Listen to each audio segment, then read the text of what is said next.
bay og sa tanang mga naminaw karon. Avid listener ko sa YouTube nimo og gikilig ko sa mga story nila. Maong naka-decide ko nga what if mag-try pod kog share. Pero murag dili ba kahaoy akong story. Bitaw, sa money ako anang sugdan.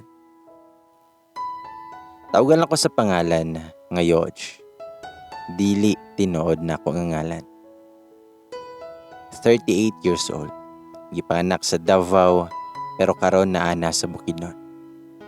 Naigamay nga negosyo og nakabot na nako akong pangandoy sa kinabuhi. Husband na lang yod ang kuwang. Kay until now, single gihapon ko. Sawi nga single at walang iniintindi. 5 mi ka magsuon, poros mi babae ug ako ang kinamanghuran. Maong naabot mi og 5 kay sige og pangandoy among papa nga makaanak og lalaki. Pero kaloy sa Dios, wala jud ay sila swerte makaanak og lalaki. Mao nang ako ang gustong mahimong lalaki sa akong papa. Mao nang boyish kay ko as in. Ang buhok sundog kaayo nako ang panlalaki. Barkadista kaayo pud ko. Mostly lalaki o mga tomboy pod akong barkada. Usa ko ka varsity player sa mong school during college. 5'4" ang height og dili gwapa. Pero basta og pangutanon ako si mama kung gwapa ba daw ko. Syempre moingon siya nga gwapa ko kay anak man lagi ko niya. Katong 4th year college ko, sa Davao pa ko nag-eskwela og diri nagsugod ang akong sugilanon. Tomboy ko, pero wala ko'y uyab nga babae. Matrak lang ko sa una og pution nga girl kay itumon manggod ko. Dili siguro ko totally tomboy kay ma-attract man pud ko sa gwapo nga lalaki. Murag natakda lang siguro ko kay nagdako ko nga boyish tapos ako mga barkada kay tomboy pod. Nakoy BFF si Jessica. Tomboy ni siya, na siya'y girlfriend, si Angie. By the way, volleyball player di mi guys. Then one day, nang-invite si Angie kay birthday sa iyahang kuya. Mga November to siya. Sa beach daw mag-overnight, so nisabay ko kay para pod mag-enjoy. Basketball player di ay ang kuya ni Angie, si Aldrex. Tall, dark, ug sakto lang ang itsura. Dili macho, dili pod payat. Kusog lang siya karisma pero dili pa ko interesado sa iya ato nga time. So mo to nga nag-start na ang party. Mga 5 PM na to. Daghan kaayog bisita. Ug syempre, daghan pod kaayog sexy kay naka-swimming outfit man. Halos kasagaran nga mga varsity ang bisita ni Aldrex kay basketball player sa school. Halos tanan na siguro ni greet na siya ha. Pero ako, medyo mataha ko mo dool kay istriktuhan ko siya ha. Unya mga 6:30 pa lang, mura na kog hubog. Kay duha na akong pananaw ato guys, tapos sige pa kog balik-balik sa CR. Ambot pod pag beer akong inumon, sige ra magpangihi. Pero hubog na gyud ko guys, kay sa male nga CR nako nakasulod og nagbangga mini Aldrex sa sulod sa CR. Tumingon si Aldrex, nga bay, mali man kag nadtuan. Mitubag kog, hala, pasensya kay bay. Then mitubag siya, nga purposely siguro nga gisundan ko nimo no. Dili ta talubay, mas lalaki pagani kag nilakwan sa kuha. Sabay katawa nga nang asar. Mitubag ko, ngayaw ko bala ka bay, kay dili ta ka type. Bantog ra ni kalit og hangin. Diyos ko Lord, kay hanginon man day akong kaistorya. Sabay gawa sa CR. Murag hilasan ko gamay, kahanginon ba? Maong nibalik ko sa cottage og tuloy ang happy-happy. Hangtod mga 10 PM nagkayagaw na kay halos nakainom na tanan. Nanggawas ng mga batasan nga sige nagyagayaga ang ubang lalaki. Hangtod naka-decide nga magpa-games og truth or dare. Si Angie ang nagpasiugda. Pag-abot sa kuha, truth ako ang gipili. Tinangutan na si Angie sa kuha. Yodge, na ba kay girlfriend? matrak ba ka og lalaki pod?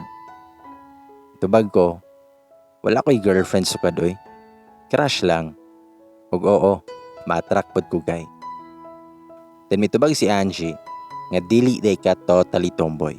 Sabay pangatawa ang tanan. As in, wala ko kasagang. Then si Aldrex na pod. Dare ang gipili sa hanginon. Then mingon si Angie, nga tol, kiss daw kay Yodge, basin mababae na siya ugma. Sabay yaga-yaga. Then mitubag si Aldrex, nganong si Yodge man nga daghan magbabae. Mura ra kog mo kiss og lalaki pod ani. Mitubag si Angie nga walay but-anay. Sugot na lang god. Then mingon si Aldrex, nga Yodge, sunod ra ko sa dare ha. Ayaw biya tinud-a, sabay katawa, og sabay kiss nga pinasulod pagyud ang dila sa amaw.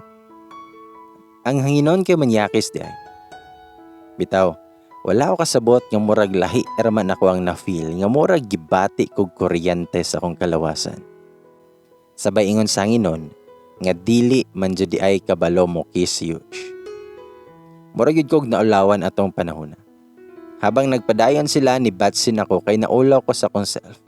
Imbis overnight unta akong plano magstay sa ilaha, ni uli na lang ko ug nagpasundo ko sa akong igagaw nga lalaki. After a week, makita na ko siya sa school, pero naa siya'y sabay ang iyahang girlfriend. Ang Miss Intramural sa among school. Diba? Nakabingwit og sexy og gwapa ang aktor. Sa tinod lang, dili jud ko attracted siya. Butoy, ngano magkalit ko medyo nasakitan. Sa tinod lang, dili jud ko attracted siya. Butoy, ngano man nga kalit lang ko medyo nasakitan. Babae jud ay ko, kay nganong naing-ani ako ang na-feel. Perti jud ka weird. Pag makita na nako na sila nga naa silahang tambayanan, mulikay ko. Mangita ko og laing agianan bisan perti na kalayo sa room sa akong next subject. Kato nga time guys, wala ko kasabot sa akong sarili. Nabuang naman ko. Nasaag naman hinuon ko.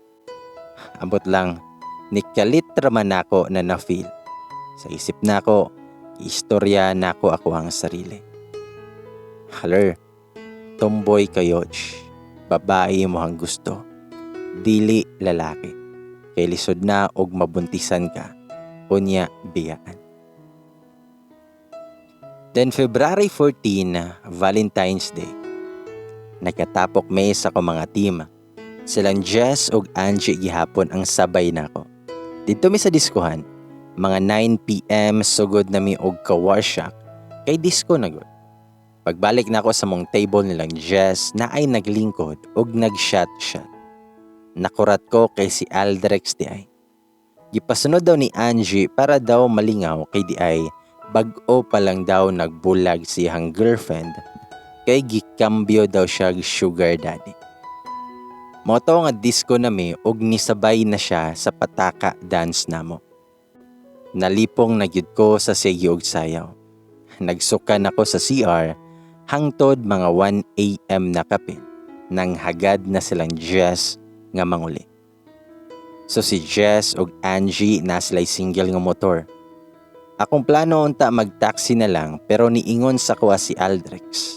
Nga bay, angkas na lang ka sa likod kay nagmotor pod siya. Anak ko, nahubog biya ka, simbakog madisgrasya ta. Gingnan ko sa amaw nga hinay ragod daw mi og dagan. Sumoto nga ni angkas ko. Hangtod mga 10 minutes nga nagdrive. Niingon siya, bay, katulgon naman ko. Mangita sa taog katulgan. Bisag 1 hour lang ko nga makatulog.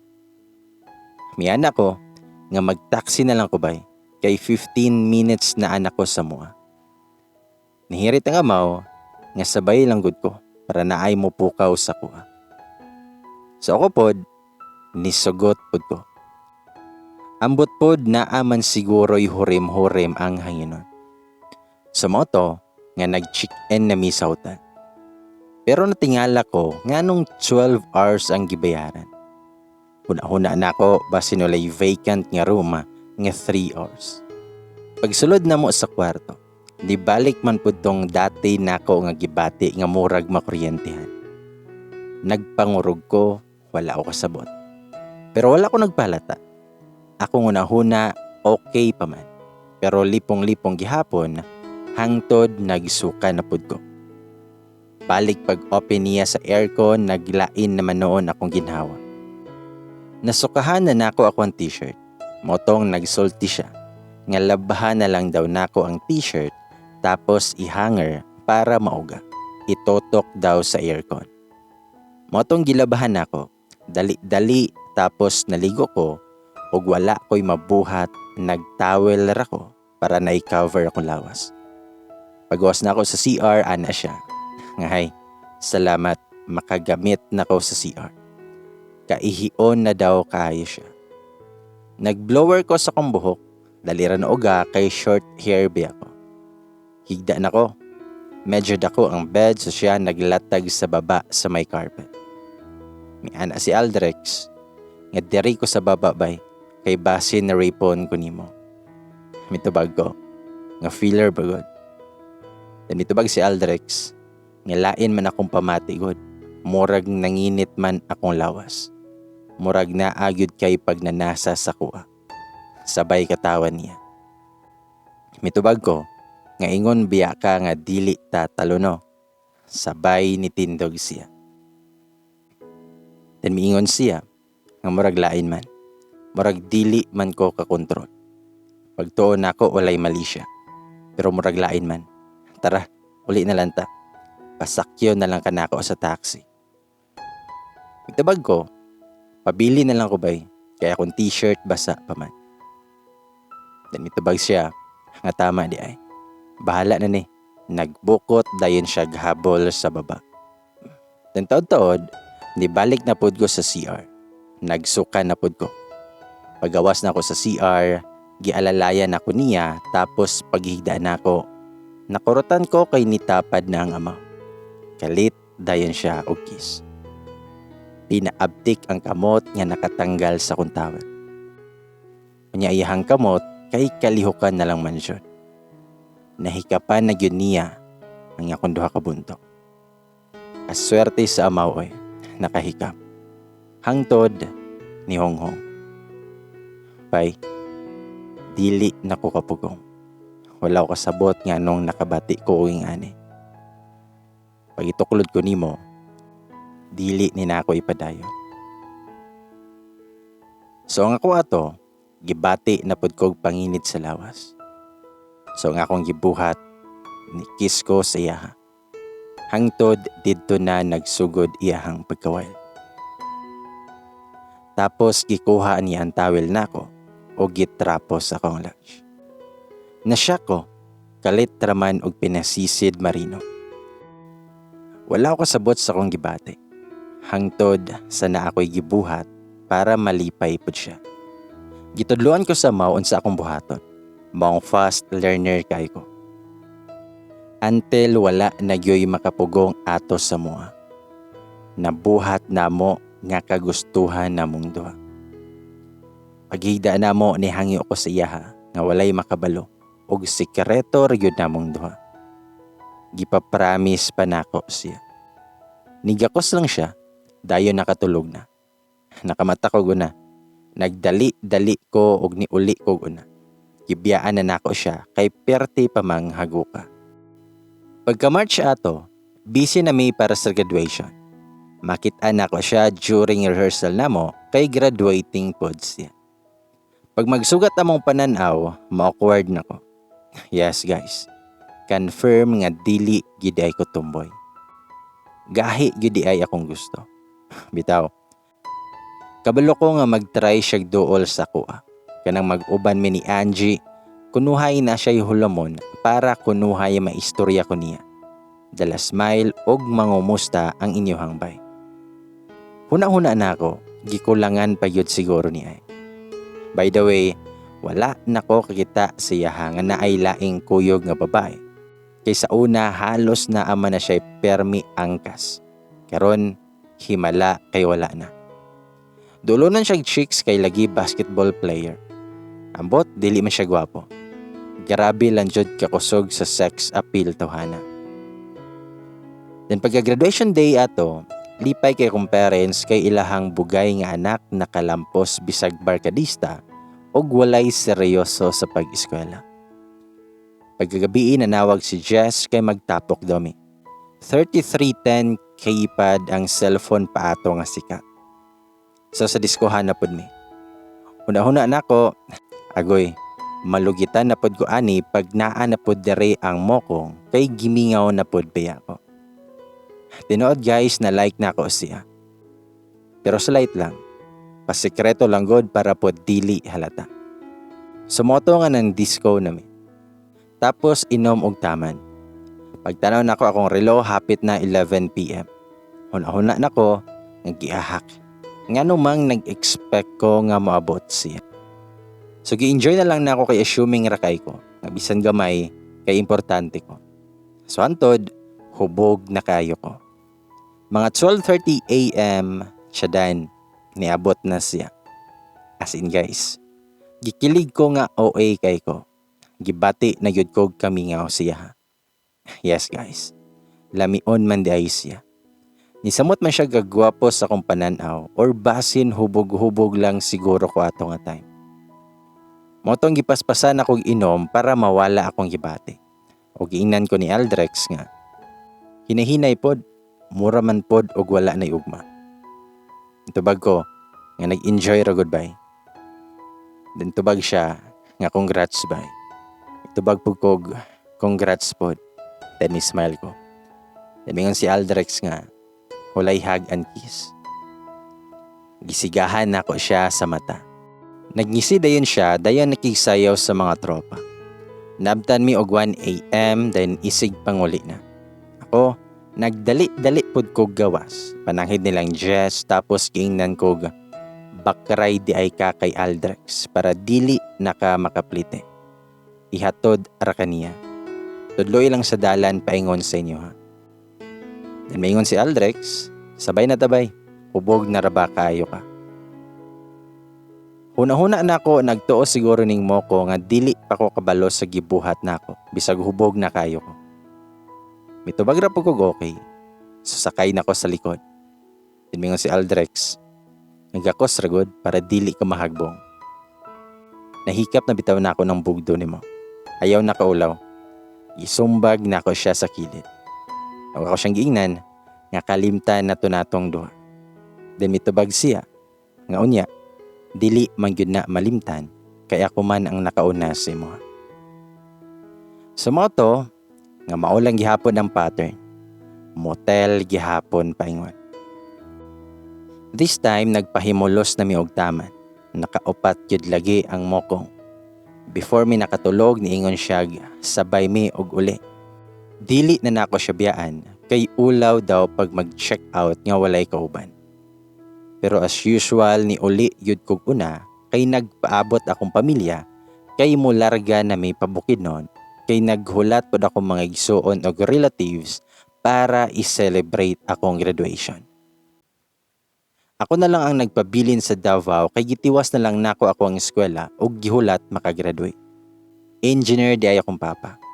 Nagilis na pod ko og number. Wala na ko'y contact nilang Jess. Gusto na ako mag-start sa bukid noon. Uso pa ato ang Friendster, dili pa Facebook. Then nag-abroad ko.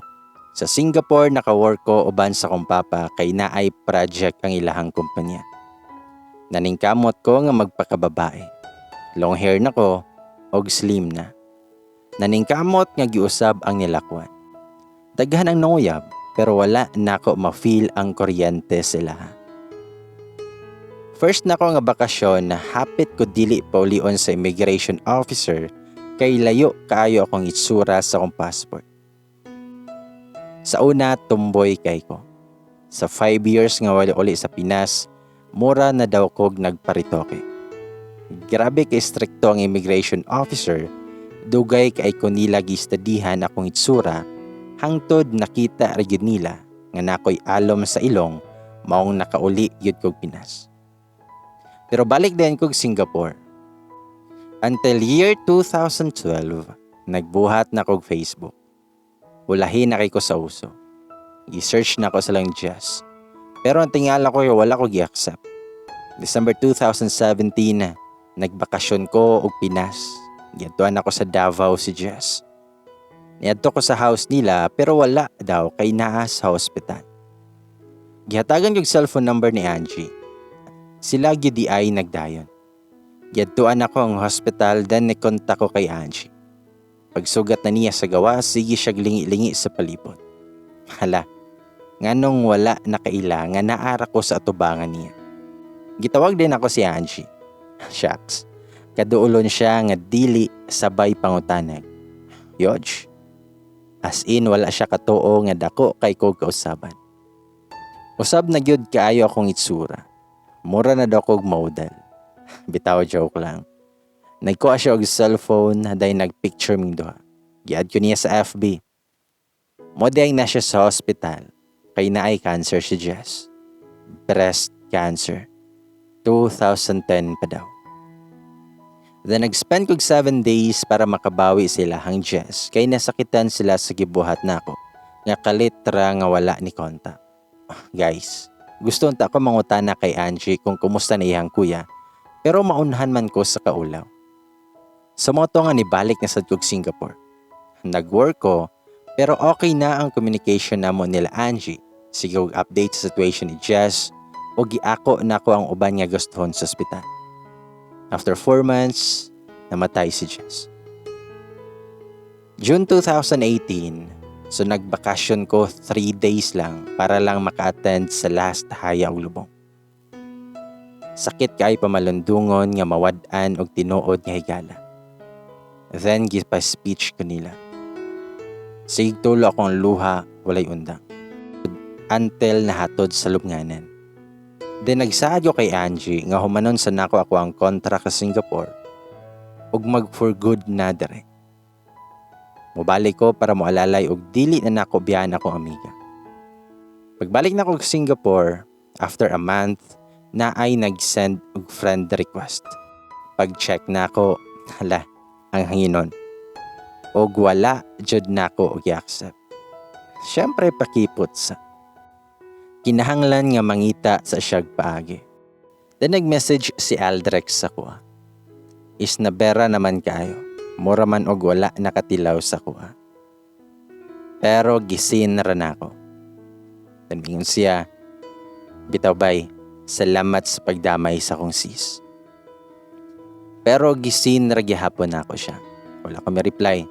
Mingon siya, nga sige ayaw reply. Di ba daghan lagi ang makabalo nga ako'y nakauna si mo? Ipanabi lagi na ako nga kadaghan ta nag-aham. So motong na-reply na ko niya, pagpuyo Aldrex, baga kag naong. Mingon siya, na girl naman lagi ka. Nakaangay yun ka sa ahem na tong duha no. Alisod ni mo hagilapon ba? Wala paghihapon ko nagpakasal. Kay gusto pagyud ko makabalo nganong kalit ko nga gimingaw nimo. Murag naa ako'y gibati kay nagpangita naman ko si mo. Ako siyang giingnan nga ayaw nako jami nga Aldrex. So moto nga continue na among communication sa hanginon. Human sa kong contract ni uli na ko Pinas na business partner mi ni Angie. Si Aldrex di ay kay tuwag Australia, dito siya nag-work. 6 years na siya dito. Daghan daw siya nga nauyab, kamomol, unya walay seryoso. Wala pa namin yung ang mokong, ingon pa niya, kay naa daw siya gipangita sa babae. Kay kwarta ra daw gina-after siya. Mulubad jud daw kadugayan ang batasan sa makadate niya after a year. Pagkakita daw niya usab sa kuha, grabe daw niyang lipaya. Ug mao na gyud. Basin plano gyud daw sa panahon nga i-connect mig balik. Basin ako na gyud daw ang makapanag-iya sa iyahang kagahi. Bitaw, para makapamilya. Kami na di ay guys. LDR pa karon. Gisugot na nako ang nakapabungkag sa akong pagkababae. Bitaw, og nakapausab sa akong pagkatao. Og excited ko nga mouli sa Pinas ang mokong para makalugit na pudayon. Pero kasal sa daw. na plano na nga magpakasal pag okay na ang sitwasyon. Unta totally wala na COVID. Kay paspasan na daw ko niya para makaapas pagduha ka na. Dari na lang ako to bay gamay. Ug unta, wala mo gilaay sa akong istorya sa kinabuhi. Ug daghang salamat sa pagbasa ug pagpamina. Thank you and more power.